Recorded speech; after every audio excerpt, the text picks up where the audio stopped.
vécu la semaine dernière, nous devons comprendre qu'est-ce que Dieu est en train de faire parmi nous. Amen. Hein? Qu'est-ce que Dieu a fait parmi nous? Dieu a fait des choses nouvelles. Et tu dois le sentir. Amen. Ne commence pas cette année, on va dire cette phase. Les gens souvent aiment parler de bonne année. Hein? Personnellement, bon, même si j'aime souvent souhaiter bonne année aussi, mais pour moi, l'année ne commence pas en janvier, en réalité. Dieu n'est pas dans le calendrier grégorien. Bon, il n'est pas non plus dans le calendrier hébraïque. Hein? Parce qu'il y en a qui sont dans le calendrier hébraïque, on est en 5700, je ne sais pas combien, 80, j'en sais rien, 89. Hein? Dieu n'est pas dans le calendrier hébraïque non plus. Dieu est un Dieu de saison et de temps. Amen. Dieu est le Dieu des saisons. Et tu entres dans une saison nouvelle selon le timing de Dieu. Pas en fonction de l'année, du calendrier, ou ainsi de suite. Ça peut coïncider effectivement en janvier, on commence une nouvelle saison. Mais j'aimerais dire ici que la semaine dernière, vous êtes entrés dans une nouvelle saison. Amen. J'aimerais dire ici que la semaine dernière, quelque chose s'est passé. J'ai une vision dans mon esprit pendant que je suis en train de prier tout à l'heure là. Je voyais comme Moïse qui ouvrait la mer Rouge et le peuple d'Israël passait.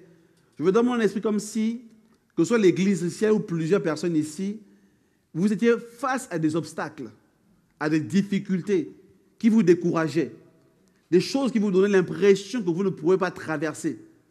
Vous étiez pris, on va dire, entre deux mondes. D'un côté, la mer Rouge, derrière vous, les Égyptiens. Et vous ne saviez pas comment faire. Et je vois que dans mon esprit, pendant qu'on est en train de prier tout à l'heure, le Seigneur ouvrit la mer Rouge. Le Seigneur ouvre un espace pour que je puisse traverser. J'aimerais dire qu'il y en a un avant et un après. J'aimerais le dire ce matin. Que quelque chose s'ouvre qui te donne la possibilité de passer de l'autre côté. Tu peux passer de l'autre côté. Le Seigneur t'attend de l'autre côté pour faire des choses nouvelles. Voilà pourquoi tu dois être sensible au timing et au processus dans lequel tu es engagé en ce moment. Ce matin, j'aimerais parler de Gilgal. Je n'ai pas le temps de beaucoup parler de cela, mais je vais introduire ce thème, Gilgal. Gilgal est un sujet très important. Je ne sais pas si c'est moi qui fais le bruit. Ouais, c'est moi, je pense. Hein. OK. Donc, j'aimerais introduire ce thème de Gilgal. Hein, l'apôtre Soresh en a parlé certaines choses la semaine dernière. Et j'aimerais que nous restions dans l'esprit. Vous savez, quand Dieu nous visite, il ne faut pas passer tout de suite à autre chose. Dans l'Ancien Testament, les gens faisaient un autel. Quand tu te visites, tu fais un autel quelque part. Tu t'arrêtes et tu fais un autel. Parce que tu te souviens de ce que Dieu a fait pour toi à cet endroit. Amen. Et j'aimerais que la semaine dernière, que tout ce qui a été fait la semaine dernière devienne un autel. Tu dois faire un autel. Tu dois poser un acte prophétique. Tu dois dire, Seigneur, en ces lieux, voilà ce que tu as fait dans ma vie. Tu dois marquer le moment. Un jour, on parlera peut-être des hôtels ici. Mais tu dois poser un hôtel. Tu dois poser un hôtel. Tu ne peux pas passer par accident, juste comme ça. Quand Jacob a été visité par Dieu à Bethel, il a fait l'hôtel. Il dit, ici, c'est la maison de Dieu. Est-ce qu'on voit ici? Il a vu l'échelle qui montait, une échelle, et les anges montaient et descendaient. Il a dit, ici, c'est la maison de Dieu. Et il a fait l'autel par rapport à cela, pour marquer le coup, pour dire que quelque chose se passe en ces lieux. Amen. Et j'aimerais que tu comprennes que quelque chose s'est passé la semaine dernière.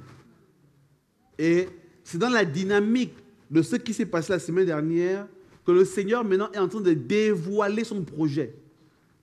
Le Seigneur, dans les jours qui arrivent, va dévoiler ses stratégies. Il va dévoiler les perspectives qu'il veut faire dans ta vie.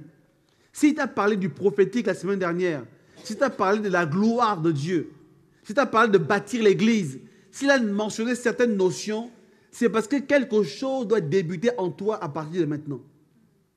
Amen. Quelque chose doit débuter. Vous savez, dans la Bible, en fait, il ne faut pas lire la Bible comme un livre d'histoire. Hein, bien qu'il y ait des histoires qui sont marquées dessus, on parle de l'histoire du peuple d'Israël, ainsi de suite. Mais la Bible n'est pas un livre d'histoire. Et en réalité, je vais juste me brosser rapidement. Certains faits ne sont pas linéaires. Je ne vais pas trop vous choquer ce matin, Mais en réalité, plusieurs choses dans la Genèse, en réalité, et dans l'Apocalypse se ressemblent. Il y a des faits que dans l'Apocalypse, ce n'est pas le futur. Il y a des textes qui sont écrits dans l'Apocalypse qui parlent du passé. Hein? Mais quand vous le lisez, vous pensez que c'est l'avenir. Hein? Quand on parle du dragon, par exemple, qui est descendu d'une immense colère en faisant tomber le tiers des étoiles, ce n'est pas le futur, c'est le passé. Parce que le dragon il est descendu. Est-ce qu'on voit ça ici? Mais dans la Bible, il y a plusieurs faits qui ont plusieurs niveaux de lecture. Donc voilà pourquoi c'est un livre prophétique. La Bible est un livre prophétique qui a plusieurs niveaux de compréhension, plusieurs niveaux de lecture. Et je vais essayer de prendre un niveau de lecture ce matin. Quand vous lisez des passages, la manière dont Israël avançait, les lieux par lesquels il passait, ce sont des moments particuliers. Et nous devons comprendre que ces mots-là ont des sens. Je n'aurai pas le temps de beaucoup définir le mot Gilgal aujourd'hui, mais je vais essayer d'introduire la notion de Gilgal et définir la notion de voyage spirituel. En parlant de voyage spirituel, ici d'Israël, je parlerai ici de plusieurs niveaux. Je parlerai de l'Église ciel qui est engagée dans un voyage spirituel. Et je parlerai aussi de toi individuellement qui est engagé dans un voyage spirituel. Amen. Je parlerai à chacun d'entre vous. Tu es engagé quelque part. Ta vie, les faits de ta vie ne se ressemblent pas toujours. Est-ce qu'on voit ça ici? Ne cherche pas toujours à reproduire les mêmes choses. Tu dois être conscient que tu dois engager un mouvement de l'avant. Il y a des choses dans lesquelles tu dois te séparer et des choses dans lesquelles tu dois t'engager. Quand tu passes par un chemin, ne reviens pas toujours en arrière. Et quand Dieu t'envoie dans des choses nouvelles, ne fais pas comme si tu connaissais déjà le chemin. Mais cherche à découvrir de manière prophétique la pensée de Dieu te concernant. C'est aussi vrai au niveau familial. Il y en a qui sont ici en famille, vous avez des couples ici, vous avez des enfants. Votre famille évolue à un certain niveau. Et votre famille rencontre des défis. Est-ce qu'on voit ça ici? Tu dois être capable de comprendre les défis dans lesquels ta famille passe. Comprendre les étapes de ta famille, afin de soutirer la pensée de Dieu cachée pour ta famille. Si tu fais toujours comme d'habitude, tu ne produiras pas le résultat que le Seigneur attend de toi. J'aime toujours ce verset-là qui dit qu'il produit son fruit en sa saison. Amen. On produit un résultat selon la saison dans laquelle nous nous trouvons. Mais quand tu ne connais pas la saison dans laquelle tu te trouves, tu ne produis pas le fruit dont tu as besoin. Et tu resteras dans la frustration. Est-ce qu'on voit ça ici?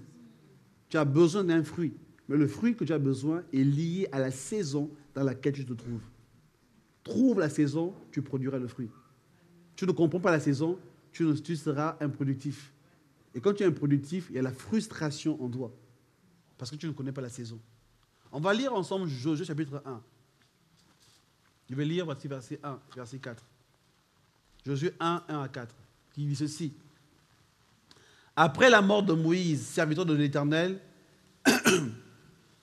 l'Éternel dit à Josué, fils de Nun, serviteur de Moïse, Moïse, mon serviteur, est mort. Maintenant, lève-toi, passe au Jourdain, toi et tout ce peuple, pour entrer dans le pays que je donne aux enfants d'Israël. Tout lieu que foulera la plante de votre pied, je vous le donne, comme je l'ai dit à Moïse. Vous aurez pour territoire depuis le désert, le Liban jusqu'au grand fleuve, le fleuve de l'Euphrate, tout le pays des Hétiens, jusqu'à la grande mer, vers le soleil couchant. Amen. Et vous connaissez le reste du texte, Dieu tiendra devant toi, fortifie-toi, prends courage, et que ce livre de la loi ne se lève pas de ta bouche. Qu'est-ce que ça veut dire ici? Ce moment est un moment important pour Israël. Ce moment...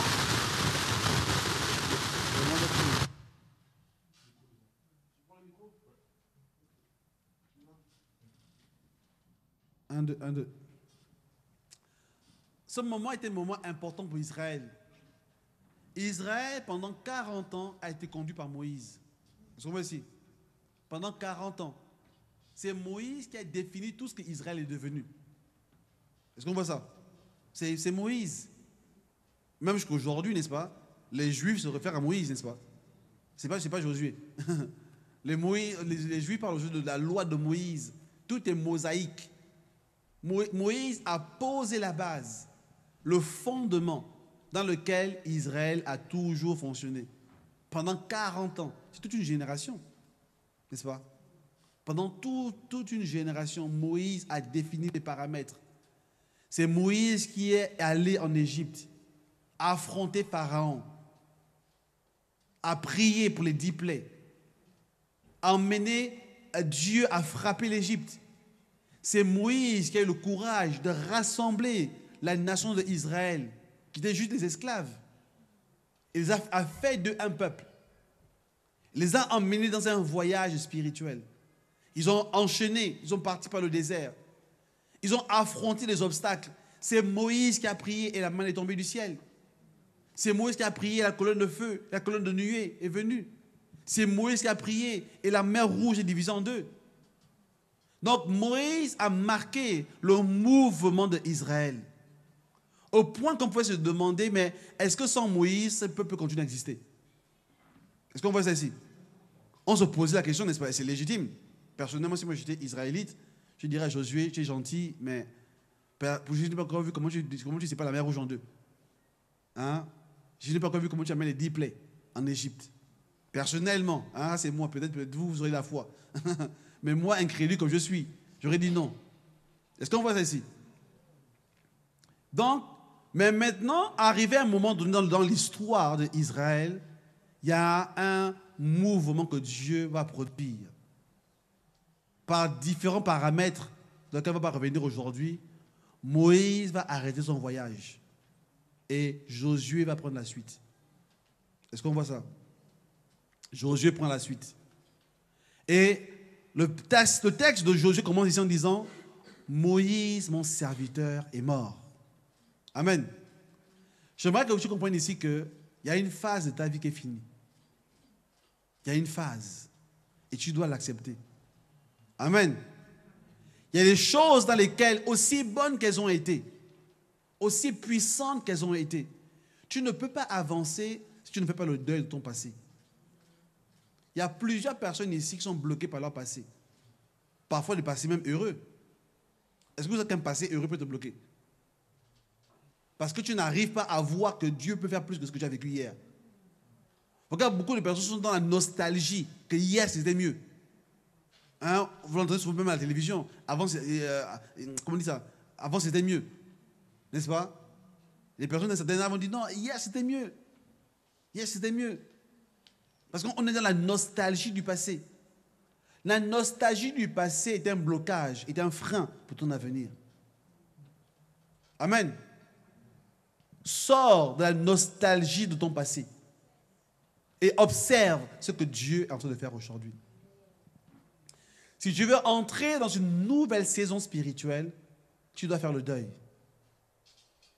Il y a des gens qui ont vécu de grandes expériences. Ils ont peut-être vu des anges, ils ont vécu des réveils, ils ont vu les Jésus, et ainsi de suite. Mais ils restent dans le passé.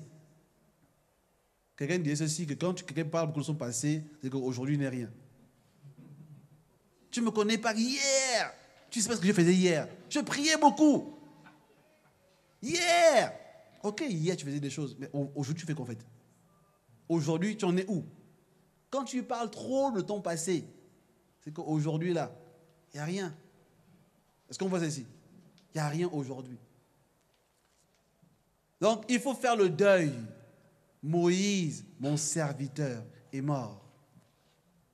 Amen. Moïse, mon serviteur, est mort. Fais le deuil de ton passé. Aussi bon, aussi mauvais, quelle que soit la manière dont ce passé a évolué, fais le deuil. La chose ici que j'aimerais attirer ici, c'est de comprendre que tu as besoin de nouveaux repères. Parce que sans repère, tu ne peux pas avancer. Si ton repère est toujours le passé, tu es bloqué. Tu es suspendu dans ta marche. Ta marche est coincée quelque part. Et tu n'as plus de capacité de progression. Tu n'as plus de possibilité d'évolution. Tu es bloqué. Tu es bloqué. Donc tu dois faire le deuil et comprendre les paramètres dans lesquels le Seigneur t'emmène. Quand je parle de nouvelle saison aujourd'hui, la question c'est de savoir de quelle saison s'agit-il. Est-ce qu'on veut dire? Qu'est-ce que Dieu est en train de faire maintenant? Quels sont les paramètres dans lesquels le Seigneur veut me faire évoluer? Quels sont les exemples de Dieu maintenant dans ma vie? De quoi Dieu me sépare? De qui Dieu me sépare? Parce que parfois, Dieu nous sépare des personnes aussi. Est-ce qu'on voit ceci? Dieu nous sépare des environnements. Dieu nous sépare de choses, de pratiques, de manières de faire. Dieu nous sépare afin de nous permettre de nous engager dans une nouvelle dynamique. Moïse, mon serviteur, est mort. Qui est ton Moïse aujourd'hui que le Seigneur t'interpelle maintenant et te dit, maintenant Moïse est mort. Maintenant commence à voir les choses de manière différente. Commence maintenant à envisager un autre avenir. Commence à trouver de nouveaux repères te concernant. Trouve maintenant la manière dont tu vas commencer à avancer et progresser à partir d'aujourd'hui. Tu ne peux pas avancer et progresser si tes repères sont toujours dans ton passé. Si tes repères sont toujours liés à des choses que Dieu t'a demandé de quitter. Est-ce qu'on voit ça ici? Il y a des gens parfois, je disais ça à quelqu'un une fois, il est ancien en Europe aujourd'hui, mais il avait une église en Afrique. Et son repère, c'est toujours l'Afrique. Alors qu'il vient à Paris. Est-ce qu'on voit ça? Et ton repère, tu ne peux pas avancer avec, en même temps tu vas avancer, et même tu as un, tu veux connecter à ton passé. Tu dois faire le point en toi-même. Où est-ce que le Seigneur t'a maintenant amené aujourd'hui? Et qu'est-ce que le Seigneur maintenant veut faire dans ta vie maintenant? Pas hier, mais qu'est-ce qu'il fait maintenant aujourd'hui? Ça ne renie pas ton passé. Ça donne juste une indication de ton repère actuel. Tu dois savoir où est-ce que tu te trouves, comment tu te nourris spirituellement, quelle est ta source spirituelle. Plusieurs personnes n'ont pas de source spirituelle. Ils se nourrissent par-ci et par-là sur Internet. Ils n'ont pas de repère. Ils ne savent même pas qui est leur père spirituel. Ils n'ont pas de père spirituel. Ils évoluent juste comme ça du jour au jour. Un père, c'est un repère, comme on le dit toujours. Qui est ton Moïse? Et vers quel Josué le Seigneur t'emmène aujourd'hui maintenant? Est-ce qu'on voit ceci? Moïse, mon serviteur, est mort.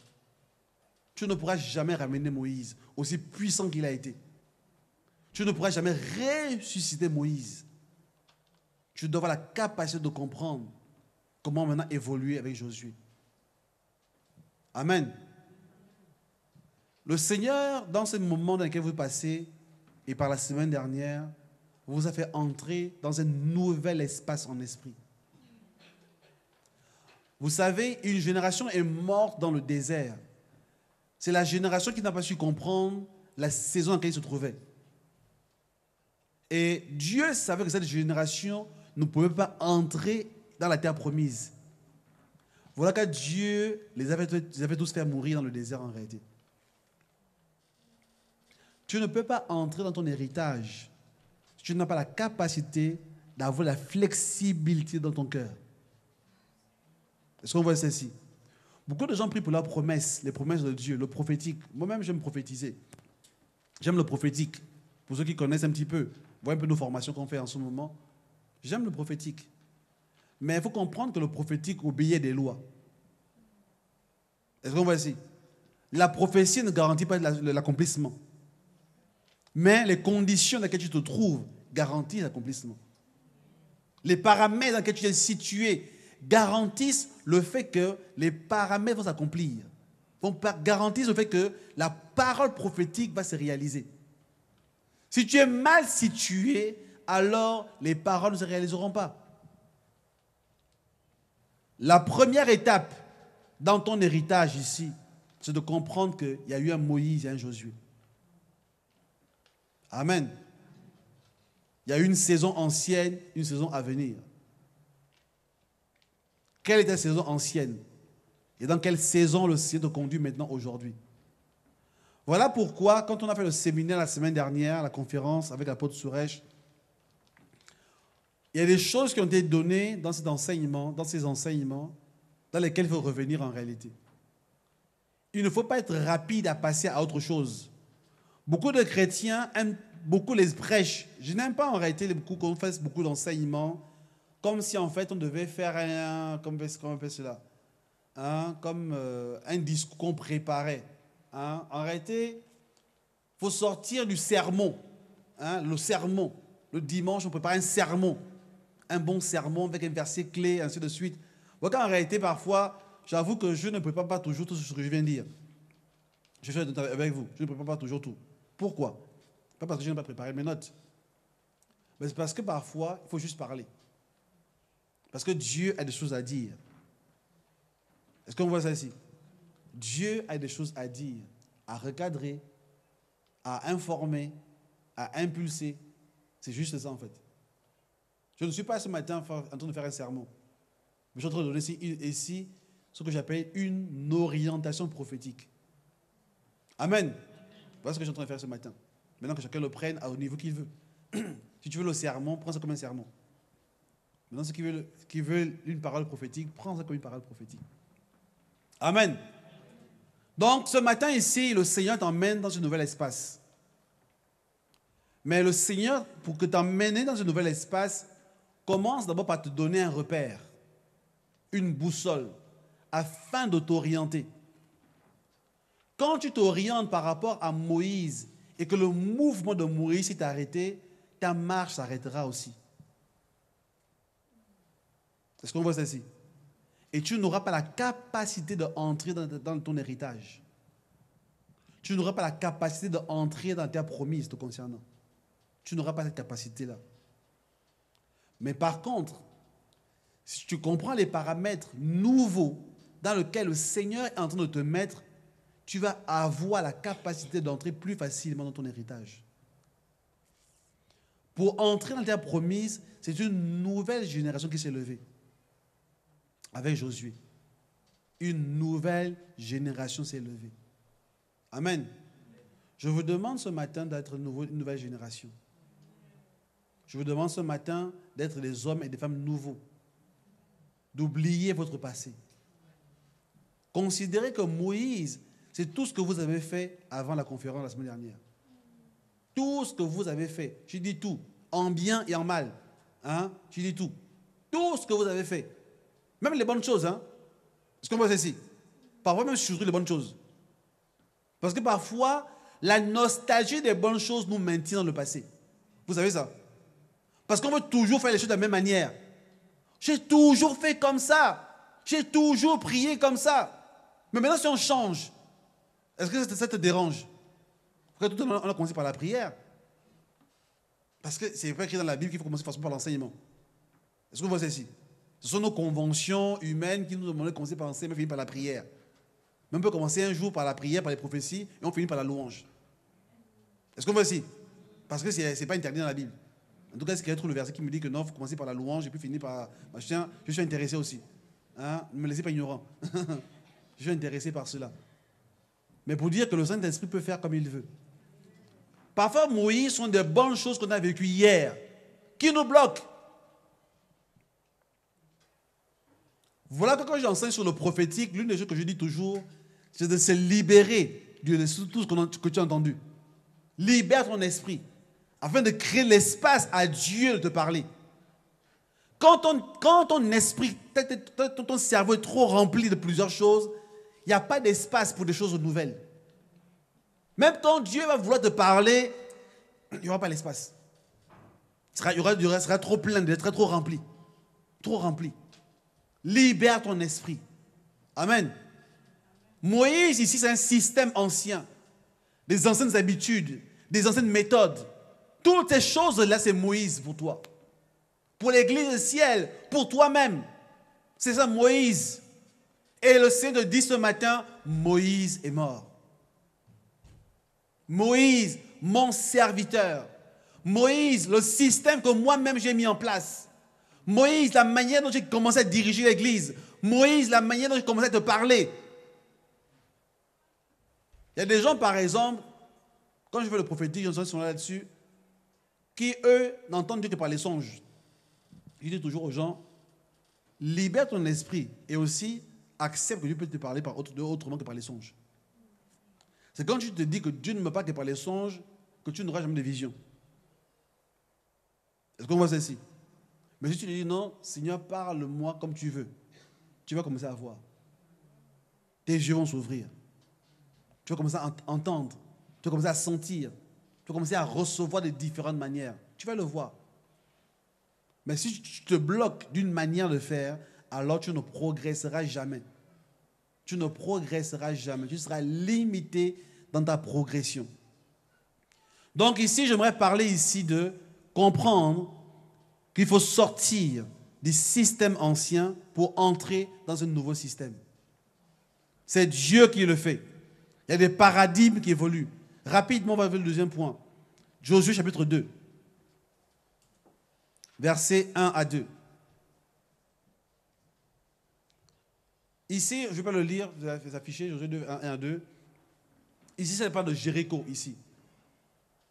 Vous savez, Israël, pendant les 40 ans dans le désert, pourquoi ils ont fait 40 ans dans le désert? Ils ont fait 40 ans dans le désert parce qu'ils ont été bloqués par Jéricho, n'est-ce pas? Moïse avait envoyé 12 espions. Vous connaissez l'histoire, n'est-ce pas? Ils sont allés espionner, ils ont vu les géants, les fils d'Anak. Ils ont dit non, c'est impossible pour nous de passer par là. Vous connaissez l'histoire, n'est-ce pas? Et c'est comme ça que, à cause de leur désobéissance, ils ont tourné en rond pendant 38 ans. Là, ça fait 40 ans en fait, en réalité. C'est 38 ans, parce qu'ils ont fait 2 ans dans le désert déjà. Ils ont tourné en rond pendant 38 ans. Mais qu'est-ce que le Seigneur fait ici? Le Seigneur les ramène dans le lieu de leur échec. Est-ce qu'on voit ceci? J'aimerais dire ce matin que là où tu as échoué hier avec les anciens repères, tu réussiras aujourd'hui avec de nouveaux repères. Le Seigneur te ramènera là où tu as échoué. Le Seigneur te ramènera là où tu étais bloqué. Voilà pourquoi la première étape pour la victoire, c'est de changer de paradigme, changer de système de pensée. La Bible déclare ceci: soyez transformés par le renouvellement de l'intelligence. Ne pense pas que certaines choses sont impossibles dans ta vie. Ne crois pas que c'est impossible pour toi de surmonter les épreuves, de surmonter les situations. Non. Commence à croire. Une fois que Dieu change tes repères, à ce moment-là, les capacités aussi changent en toi. Et là où tu as échoué, parce qu'Israël a échoué devant Jéricho, n'est-ce pas? Les espions sont venus, ils ont dit non, c'est impossible pour nous de traverser par là. C'est impossible. Quand on voit nos forces, on voit leurs forces, nous faisons le calcul, c'est impossible pour nous de traverser ce pays.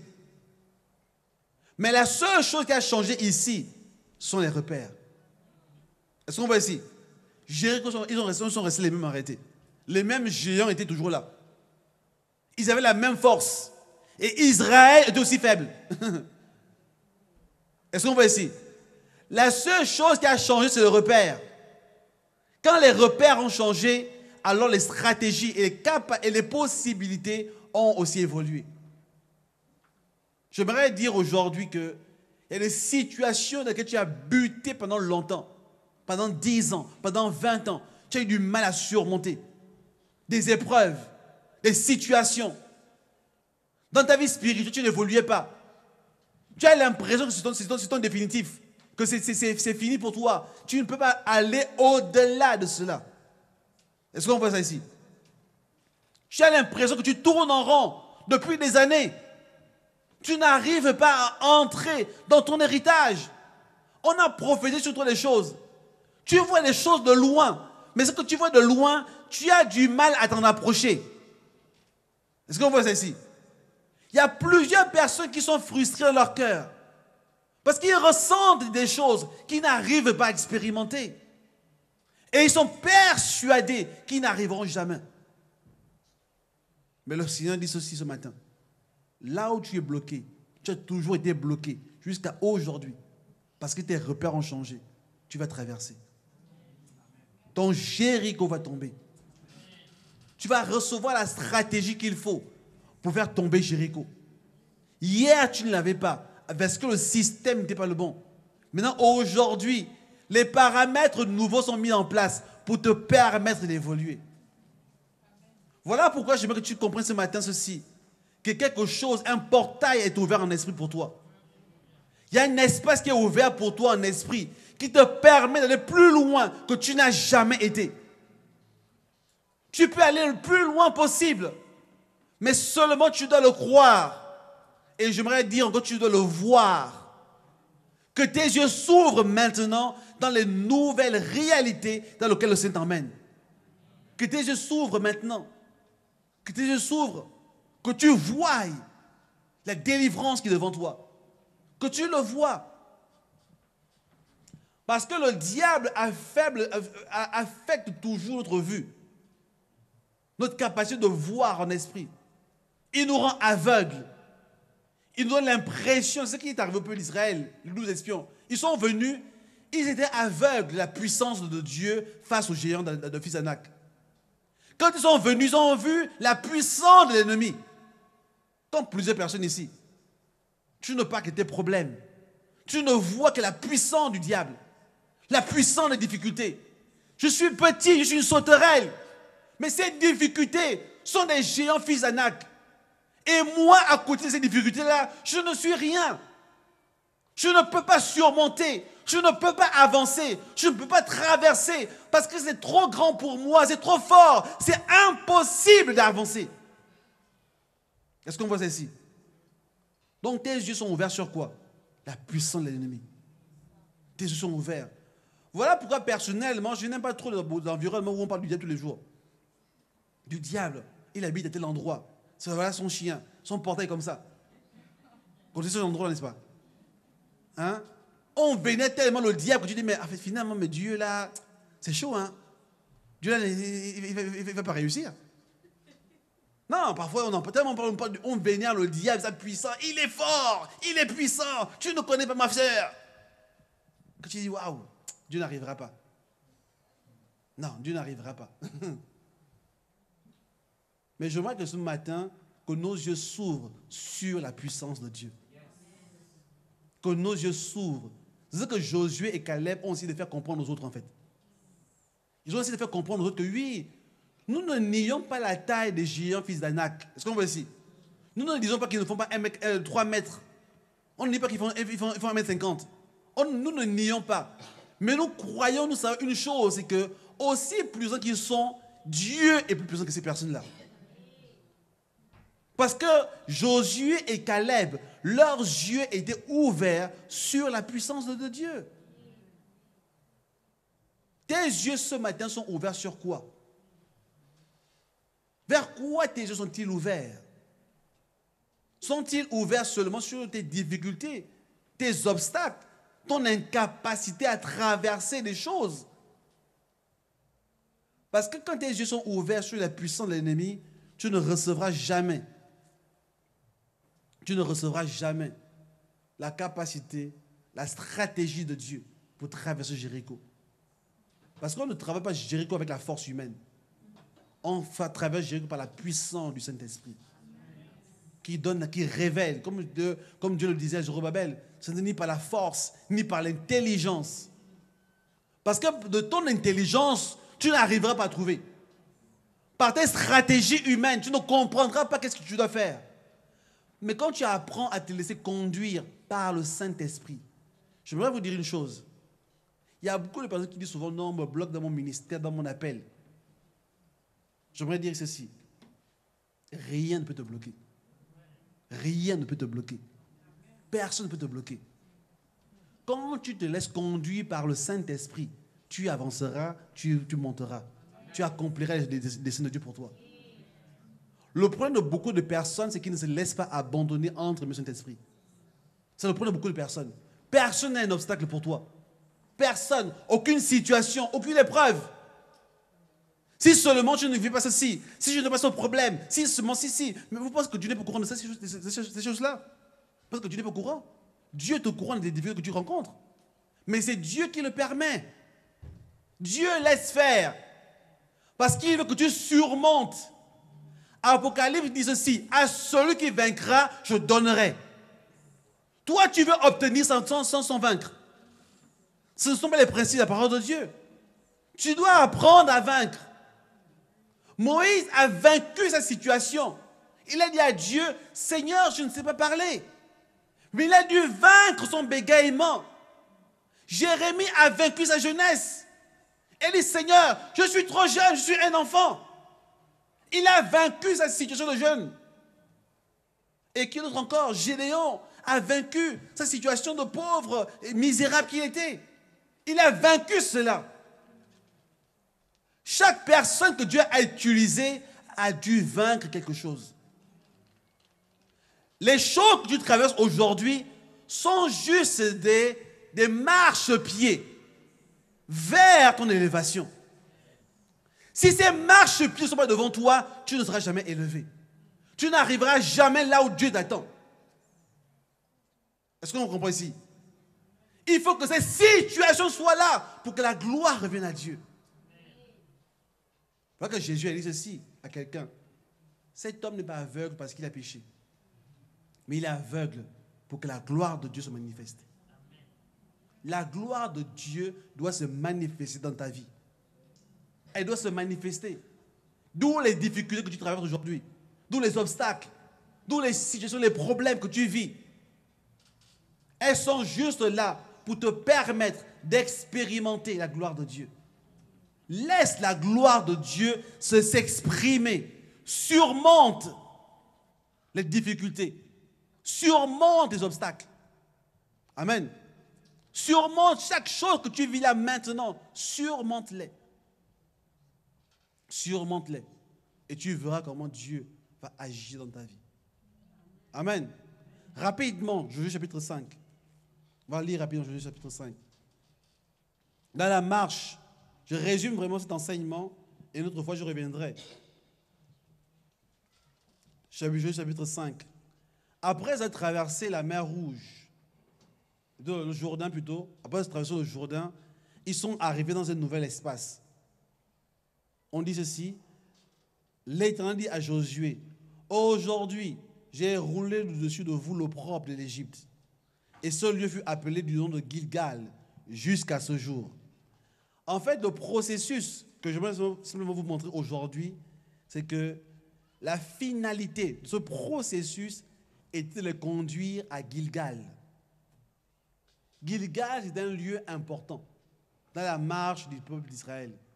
Et vous voyez que cette ville revient à plusieurs reprises. Gilgal, Gilgal, Gilgal. Je vous fais, comment dire, je vous donne l'exercice à faire. Allez taper sur Gilgal sur Internet. Et vous verrez un petit peu tout ce qui est Gilgal, tout ce qui est connecté à Gilgal. Qu'est-ce que j'aimerais dire par là? Dans ta marche en esprit, apprends à te situer. Apprends à découvrir dans quel espace tu te trouves.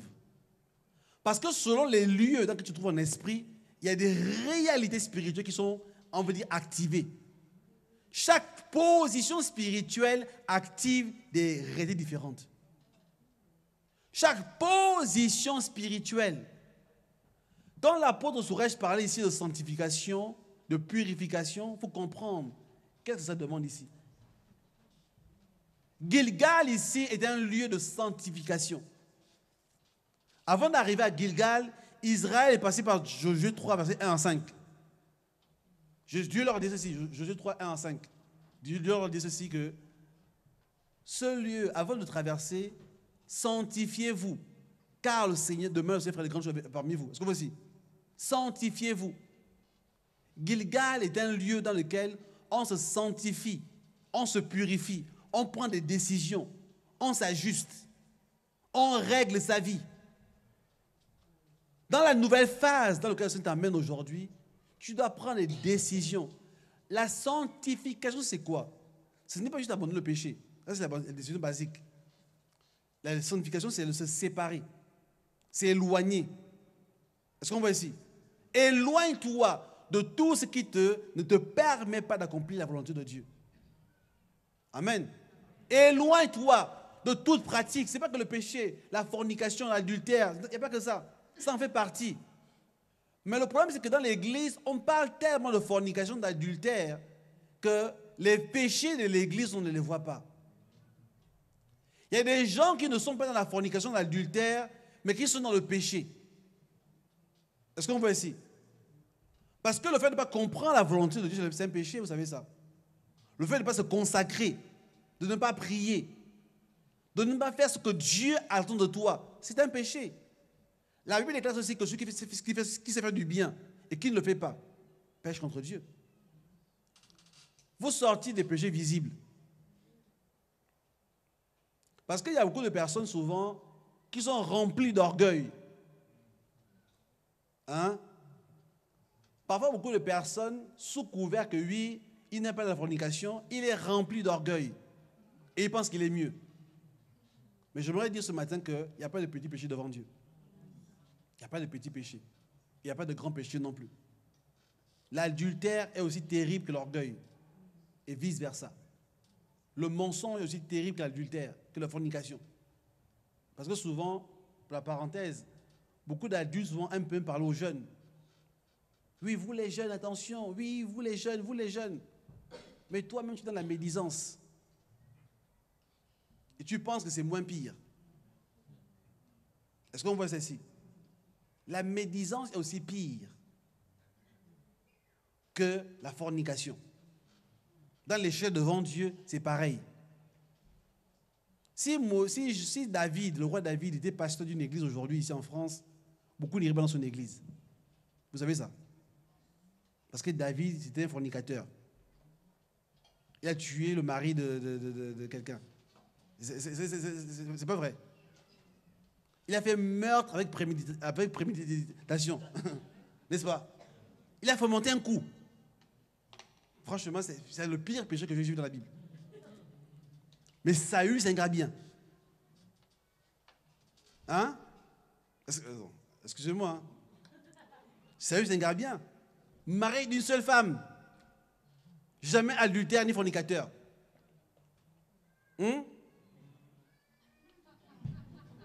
Son seul problème était impatient. Est-ce que l'impatience, c'est un gros péché? Impatient. C'était juste l'impatience. Hein? En plus, dans l'histoire, en réalité, Samuel était en retard. Hein? Ils se sont donné rendez-vous à 15h. Samuel est venu à 22h. Hein? Pourquoi Dieu n'a pas frappé Samuel? Dieu connaît Samuel, toi, l'esprit de retard.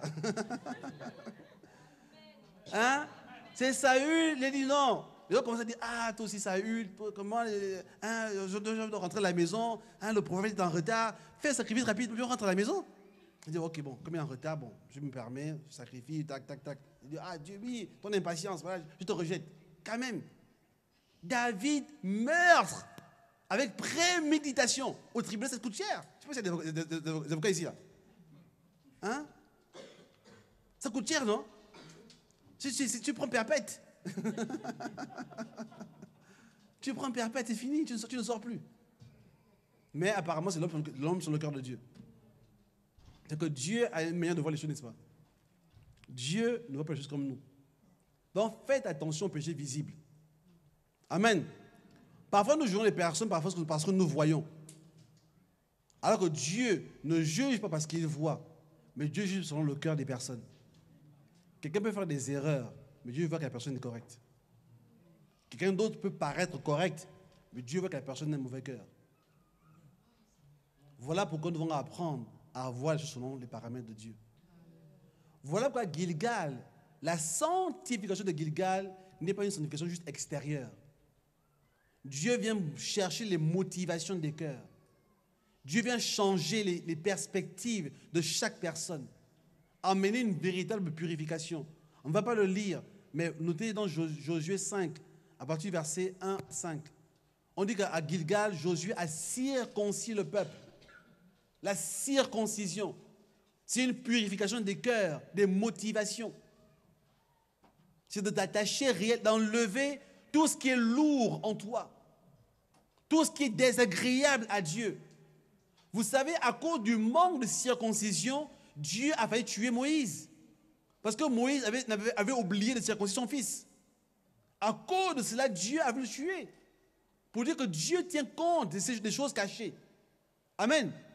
Donc il y a des choses qui sont en toi, des mauvaises motivations, des choses impures en toi. Dieu s'attaque à cela dans la position de Gilgal aujourd'hui.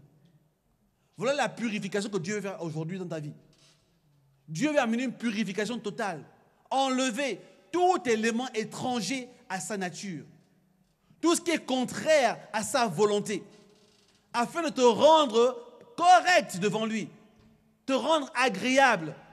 Ça, c'est juste un préalable avant de te permettre d'entrer dans ta destinée.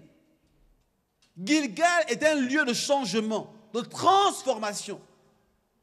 Avant de vouloir prétendre à entrer dans les destinées, accomplir les choses, aller dans mon héritage, accomplir les promesses de Dieu, avant toutes ces choses-là, il y a d'abord Gilgal. Amen. La position spirituelle où nous nous rendons conformes à la pensée de Dieu.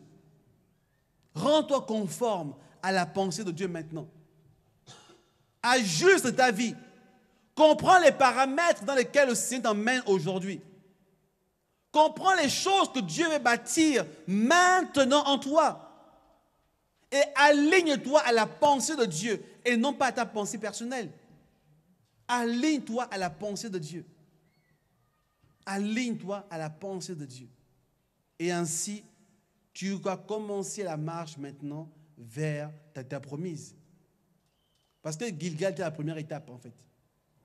C'est la première ville après Jéricho. C'est la première ville. C'est la première ville du monde avant Jéricho. C'est la première ville, la première étape. Avant d'entrer maintenant dans la manifestation totale de la terre promise. Une autre fois, je viendrai vous parler des étapes de Gilgal, les implications de Gilgal. Mais ce matin, je voulais juste nous emmener à comprendre le voyage qui nous a emmenés jusqu'à Gilgal. Première étape, changer de repère. Deuxième étape, surmonter les choses insurmontables. Troisième étape, se situer en esprit. Comprendre là où tu te trouves en ce moment en esprit. Comprendre là où qu'est-ce que le Seigneur est en train de faire avec toi. Situe-toi en esprit. Il y a des gens qui n'arrivent, en fait, qui vivent leur vie comme s'ils sont toujours nés de nouveau. Ils ne se situent jamais en esprit.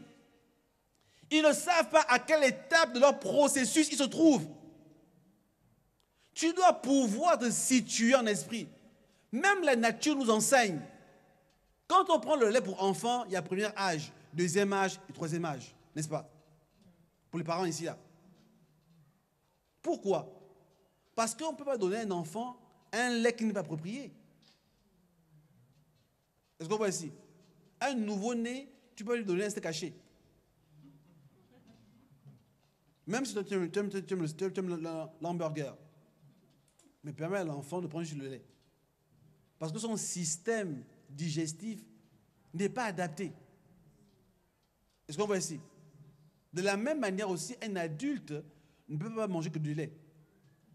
Parce qu'il a besoin de protéines, il a besoin de beaucoup de choses en fait. Il a besoin de certains aliments pour le permettre d'être plus en forme. Quand tu ne connais pas ta position spirituelle, tu ne sauras jamais de quoi tu as besoin comme nourriture spirituelle. Quand tu ne connais pas ta position spirituelle, quand tu ne te situes pas en esprit, tu ne sauras jamais quel type d'activité tu dois faire.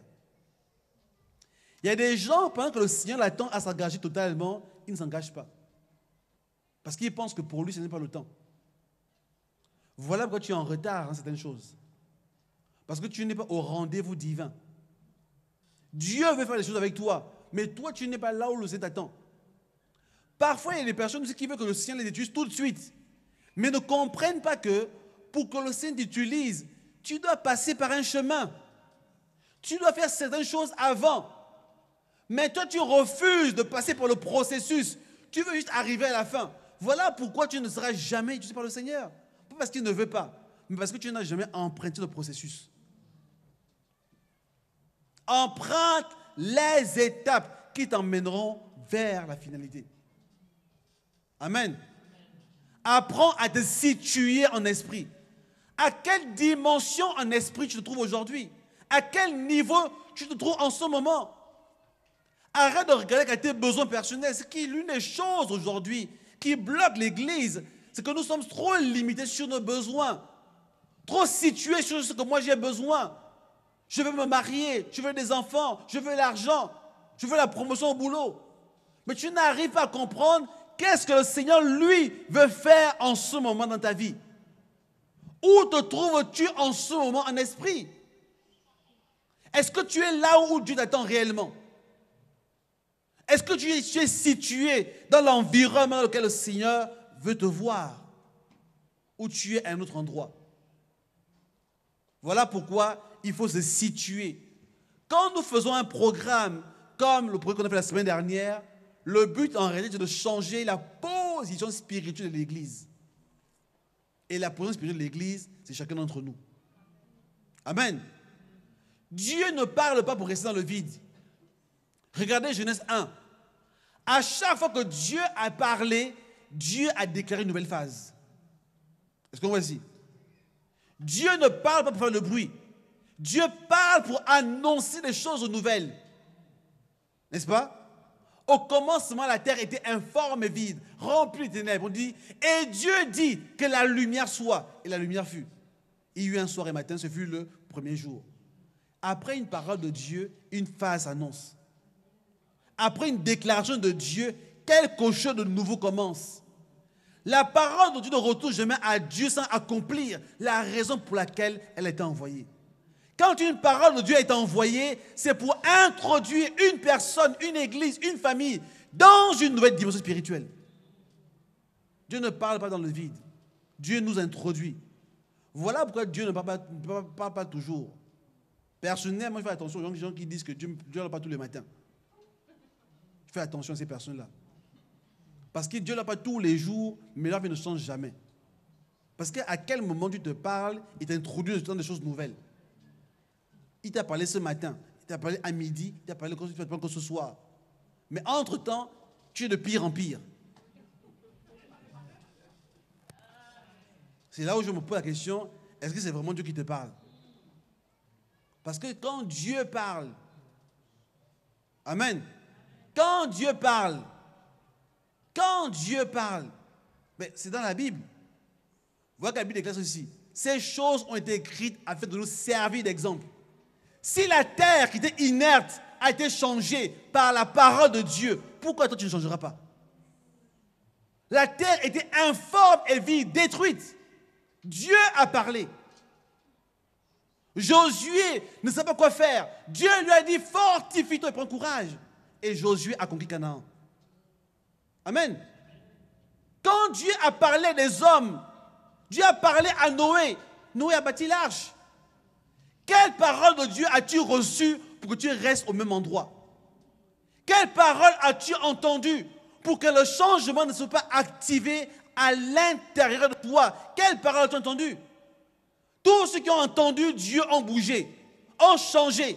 Même les choses inertes, même la tempête qui menaçait, quand Jésus a parlé, elle s'est calmée. Pourquoi toi, les choses ne bougent pas? Quelle parole as-tu entendue? Quand Dieu parle, il ne laisse pas les choses au même niveau. Quand Dieu parle, il y a toujours un déplacement. Il y a toujours un changement. Il y a toujours une transformation. C'est l'annonce d'une nouvelle phase. Voilà pourquoi j'aimerais alerter nos esprits de ce que Dieu a annoncé la semaine dernière. Dieu a annoncé une gloire nouvelle.